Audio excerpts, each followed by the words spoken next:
The house smelled of turkey and sage when I walked into the dining room that Thanksgiving in Mount Fairview. My mother had already lined the china plates along the table, and the football game murmured from the living room. Warren sat in his recliner, a half-empty bottle of Budweiser at his feet, cheeks flushed from the first three. Set the table. "Mari," my mother said, not even looking up from her casserole. I carried the silverware without protest, but when Warren barked for me to fetch another bottle of wine from the pantry, I froze. I was 29 years old, not a child under orders. "I'll finish these first," I told him. That was all it took. The fork was in his hand before I registered the movement, sharp prongs digging into the soft skin of my arm. It wasn't a deep wound, but it stung hot, sudden. I stepped back. Breath caught in my throat. "Warren," my mother hissed, her voice more scolding than alarmed. "For heaven's sake, not at the table." She reached for a napkin, pressed it lightly against the spot, and muttered, "It was an accident. Don't make this into something it isn't. Family first. Marielle, remember that." Her words settled heavier than the blood that spotted the linen. I excused myself, walked down the hallway to the bathroom, and locked the door. The sting was nothing new. What mattered was the photograph I snapped on my phone, the tiny dots of blood, the red welt, the timestamp, another entry for the folder hidden behind layers of passwords and cloud storage. When I returned, the turkey had been carved and laughter had resumed, as if nothing had happened. I sat quietly, fork in hand, and swallowed my silence along with the stuffing, already thinking of the evidence I'd add to my growing archive. After dinner, while the house settled into its familiar haze of pie and muted conversation, I thought of the folder waiting on my laptop back in Charlotte. It wasn't just the photographs of bruises and welts. It was the years of numbers, columns, and careful notes that told the real story. I started the spreadsheet when I was 18, the summer before college. My mother had called me in tears about the leaking roof, saying she and Warren couldn't cover it without my help. I dipped into my savings, telling myself it was temporary. That one loan turned into dozens. Medical bills for Warren's back surgery, repairs for Jacob's first car, tuition payments when Jacob couldn't get enough aid. Each transaction neatly logged with dates, amounts, and notes. Over time, the totals grew sickening. Each line another reminder that I was more bank than daughter. Now, at 29, I work as an internal auditor for a firm in Charlotte. My colleagues joke about how obsessive I am with receipts and reconciliations, but they don't know that habit was born from survival, not ambition. Numbers became my shield, order against the chaos my parents created. I remember the night it all began, the night my father collapsed in the kitchen when I was 8. Aneurysm, they said. He was gone before the ambulance made it to the house. My world cracked in half, and before the pieces had settled, Diane remarried Warren. He was a Marine, a man of rules, and at first I mistook his discipline for stability. It didn't take long to learn that rules in his hands became chains. I closed my eyes at the table, my mother's laughter floating in from the living room. The sting on my arm pulsed, reminding me I had just logged another entry in a long account that had begun the day I lost my father. I was still a child when the first cracks appeared, though I didn't understand them at the time. After my father's funeral, I overheard neighbors whispering in the kitchen about how at least Robert had that policy for Diane and the girl. I didn't know what a life insurance policy was, only that people spoke of it as a kind of safety net. Weeks later, when I asked my mother if Daddy had left something for us, she pressed her lips together and said, "There was nothing. Everything went to funeral costs." Her tone left no space for questions. As the years passed, more oddities surfaced. Our mortgage, which my father had nearly paid off, was suddenly reissued under Warren's name. The college savings account I'd heard my father talk about vanished. By the time I was ready for college, my mother said there simply wasn't money, and that was why I needed to work double shifts at the diner. She framed it as a lesson in independence. But deep down, I felt something had been stolen long before I stepped into my first class. Warren wrapped himself in his Marine service, shaking hands at church, telling stories about discipline and sacrifice. People nodded respectfully, eager to see him as a pillar of strength. But I caught the other stories, the ones whispered about bar fights near the VFW hall, DUIs that somehow disappeared before they landed on a record, each rumor stacked against the image he worked so hard to polish. For years, I told myself it was mismanagement, bad luck, poor choices. That was easier than believing my mother and Warren had conspired to strip away what my father had left behind. But the older I got, the more the numbers refused to add up. What I once chalked up to loss began to look like theft, calculated and deliberate. I didn't say it aloud, not even to myself, but the suspicion took root and grew stronger with every missing dollar and every dismissive answer. And on that Thanksgiving night, when I pressed ice to my arm and scrolled through my hidden files, I knew the truth was no longer something I could ignore. The phone rang the Saturday after Thanksgiving, just as I was finishing a grocery run in Charlotte. I almost didn't answer when I saw the name flash across the screen.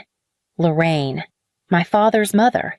We spoke only a few times a year, holidays, birthdays, but the sound of her voice carried a steadiness that pulled me back to a time before everything fractured. "Marielle," she said, without preamble, "I think it's time we talked." Her voice was firm, not casual. She asked me to come to her house in Mount Fairview the next afternoon. "There are things you need to see. Things I should have shown you years ago." The drive took 40 minutes, the road winding past bare trees and shuttered gas stations. Her house stood where it always had, white siding dulled by decades, the porch light still shining even in daylight. She hugged me tightly, then led me straight to the dining table where neat stacks of folders were spread out, arranged with the care of someone who had been waiting a long time.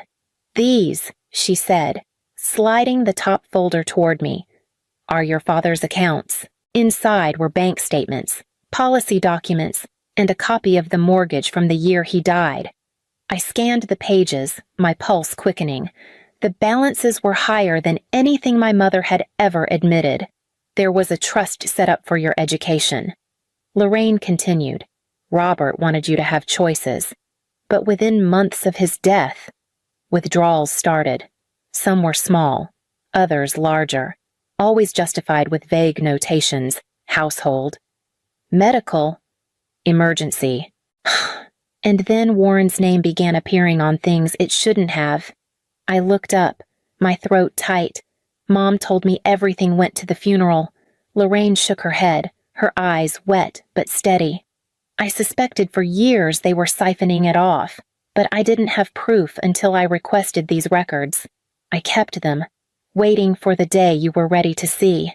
The weight of the pages pressed against my chest. Every suspicion I had carried in silence was here, in black ink and cold numbers. Lorraine rested her hand on mine, and for the first time I understood she hadn't just been keeping memories alive, she had been keeping evidence. Lorraine slid another folder across the table, heavier than the rest. The cover sheet read, "Mitchell Kincaid Education Trust." My father's name was listed as the settlor, my own as the beneficiary. I traced the letters with my fingertip, almost afraid the paper would vanish if I blinked too long. We sat shoulder to shoulder as I turned the pages. The trust had been established the year before my father died, funded by his life insurance and part of his retirement savings. Each annual statement was there, the numbers growing over time, interest compounding quietly in the background. By the most recent entry, the balance stood at $217,000. I felt my stomach twist. That money could have paid for college, for graduate school, for the years of double shifts and loans I had endured.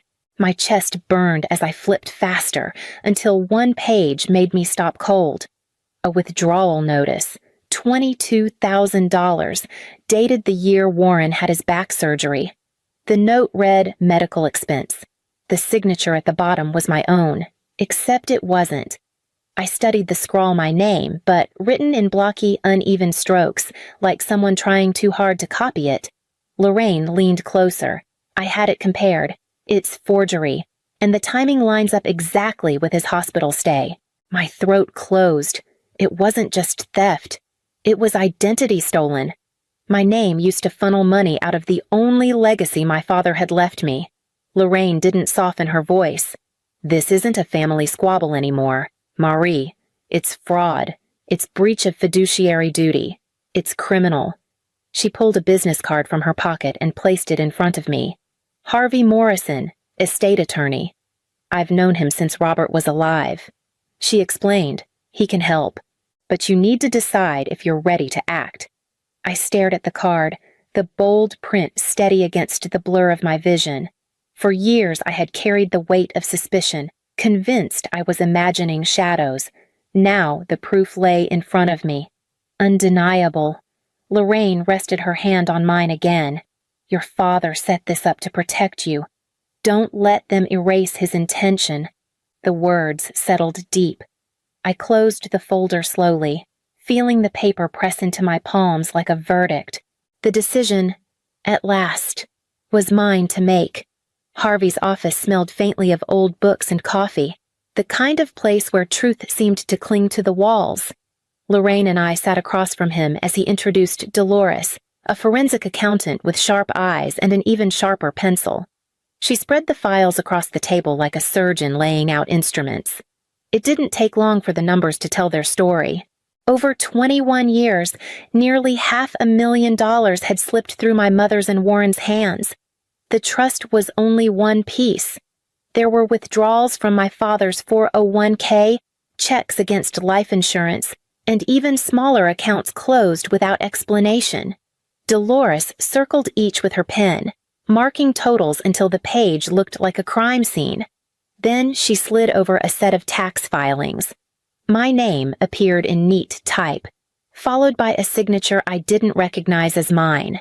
These were submitted in your early 20s, she said, tapping the lines, claiming you had no dependents, no tuition expenses. Conveniently, that let them keep more money under their roof. My stomach turned. I'd thought the forgery on the trust was the worst of it. Seeing my identity used again, on documents filed with the government, made my skin crawl. Harvey leaned back, steepling his fingers. This isn't just mismanagement. It's fraud, forgery, breach of fiduciary duty. A criminal case could be made, if you're willing. Lorraine reached for my hand, steady as always. I've been waiting until you were strong enough to see this. I couldn't force it on you, Mari. You had to come here on your own. Her faith cut both ways, comfort and weight. Shame pressed in, reminding me of the years I'd stayed silent, convincing myself it was easier to endure than confront. Fury followed close behind, aimed squarely at my mother. She hadn't just looked away. She had signed, concealed, enabled. I exhaled slowly, tracing the inked circles on the page. $500,000, stolen in plain sight. The truth was here, undeniable. And for the first time, I felt the shift from victim to witness, ready to take the stand. Lorraine insisted on cooking the roast herself. The smell of garlic and rosemary filled her kitchen as I set out extra chairs. It looked like any other Sunday dinner, but the stack of folders on the buffet told the truth. This was no gathering for reconciliation. It was an ambush of evidence. Warren arrived first, swaggering in with Jacob behind him, their voices loud with forced cheer. Diane followed, her eyes darting between me and Lorraine, wary as a stray dog sensing a trap. She froze when she saw Harvey and Dolores already seated, their briefcases at their feet. Beside them were two of Lorraine's church friends, women known for keeping nothing to themselves, witnesses. We ate in uneasy silence until Lorraine stood, sliding the first photograph onto the table. My arm, punctured and red from Thanksgiving. Gasps rippled across the room. I kept my eyes fixed on my plate, the memory still raw. "What is this?" Warren barked. "It's the truth," Lorraine said calmly. She laid down more spreadsheets, tax documents, forged signatures. Dolores explained each line with the precision of a surgeon. Harvey added the legal weight, describing fraud, forgery, breach of trust. Diane broke first. Her voice cracked as she whispered, "We were surviving. You don't understand how hard it was." Lorraine's voice cut through her sobs. "Surviving doesn't mean stealing your daughter's future." Warren tried to shout over her, red-faced, fists clenched, but Harvey slid another document across the table, the forged withdrawal matching Warren's back surgery. His bluster collapsed into silence. The churchwomen nodded gravely. "This isn't family squabbling," one said. "This is criminal. Finally." Lorraine leaned forward, her eyes steady. "Here is your choice. You sign restitution, surrender the trust, and accept guilty pleas, or you face trial. The evidence is ready either way." The room was silent except for the ticking clock. Diane's tears fell onto her napkin. Warren's hands trembled as he reached for the pen. Jacob sat frozen, his jaw tight, watching his family unravel one signature at a time. I didn't touch my food again. The dinner was no longer about nourishment. It was about the reckoning that had finally been served. The pen scratched against the paper as Warren scrawled his name. His jaw clenched so tight the veins in his neck pulsed. Diane signed next, her hands shaking, mascara streaking down her face. Jacob muttered protests under his breath, insisting it wasn't fair, that we were humiliating them in front of outsiders. But no one listened. The documents spoke louder than any of us. When the last signature was done, Lorraine gathered the folders with the precision of a banker closing out a ledger. The silence that followed was heavier than any argument. I could hear Warren's labored breathing, Diane's muffled sobs, Jacob's restless shifting in his chair. My own heartbeat steadied for the first time in years. Within weeks, the fallout began. The mortgage company posted notice of foreclosure on the family home. The lake cabin, once their pride, was listed for sale to cover debts. Warren's past came back to haunt him as investigators reopened records from his first marriage, piecing together the pattern that stretched far beyond me. I kept my distance, letting Harvey handle the logistics. But one evening, as I left Lorraine's porch, Jacob was waiting at the end of the walk. His eyes burned with anger I'd known since childhood. "You destroyed us," he spat. "You had to drag everyone down just because you couldn't let things go." I met his glare without flinching. "I didn't destroy anything, Jacob. Family destroyed itself. I just stopped paying the bill." He flinched at the words but said nothing more. I walked past him, keys tight in my hand, and didn't look back. By the time I reached Charlotte that night, the horizon felt wider than it ever had. The wreckage was theirs to carry. What I held instead was the weight of possibility, the quiet sense that something new might finally take root. Back in Charlotte, I began with the simplest act of defiance, opening new accounts in my own name, beyond the reach of anyone else. The restitution money from the trust transferred in clean lines of digits, steady and untouchable. I moved my savings, closed old accounts, and let Harvey's office handle the paperwork that made the separation final. For the first time in my adult life, my money was mine.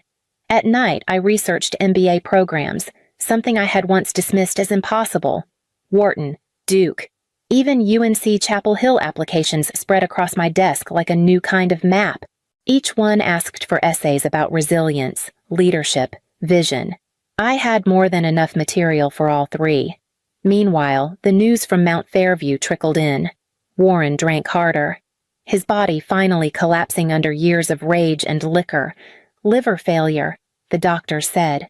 Diane withdrew into herself, no longer the sharp-tongued woman who had once managed every excuse. Her depression kept her homebound, curtains drawn against the neighbors' stairs. Jacob called often at first, his voicemails a barrage of fury. He accused me of betrayal, of tearing the family apart, of choosing money over blood. I let each message play out without reply, the venom losing force with every repetition. Eventually, his calls slowed, but the bitterness never softened. In my apartment, I framed the letter my father had written when I was 7, words that had lived in a shoebox for years. Be smart. Don't let them dim your light. I hung it above my desk, a reminder that his voice still reached me, even after decades of silence. Relief spread slowly, a steady hum beneath my days. But emptiness sat beside it, the kind that comes when winning means losing the people who were supposed to love you most. And yet, even in that hollow space, something stronger began to rise. Christmas came quietly that year, without the noise of obligation or the weight of dread. I set my small table in Charlotte with a simple red runner, plates that didn't match, and the smell of pot roast filling the apartment. Lorraine arrived first, carrying her famous apple pie, her smile lighting the room before she even set down her coat. Harvey followed with his wife and daughter, laughter trailing behind them like carolers at the door. We ate until the plates were bare, passing food without tension, pouring wine without command. Conversation flowed in easy waves, stories of school, church, work. No one raised their voice, no one cut anyone down. The only sharpness came from the clink of forks against plates and the laughter that followed a shared memory. At one point, Lorraine reached across the table, her hand warm on mine. "Family isn't who shares your blood," she said, her eyes steady on mine. "It's who shows up with proof when you're ready to fight back." The words landed like a benediction. For so long, I had measured my worth by what was taken from me: time, money, trust. Now, in the glow of the Christmas lights strung around my window, I felt something returned. Not just the money reclaimed or the justice secured, but the quiet certainty that I was no longer bound to roles others had forced on me. I wasn't an ATM, a scapegoat, or a victim. I was simply Marielle Auditor, student, granddaughter, host, whole in a way I had never believed possible. As we cut into Lorraine's pie, the sweetness filling the room, I let myself breathe into the moment, knowing that freedom had finally found a seat at my table.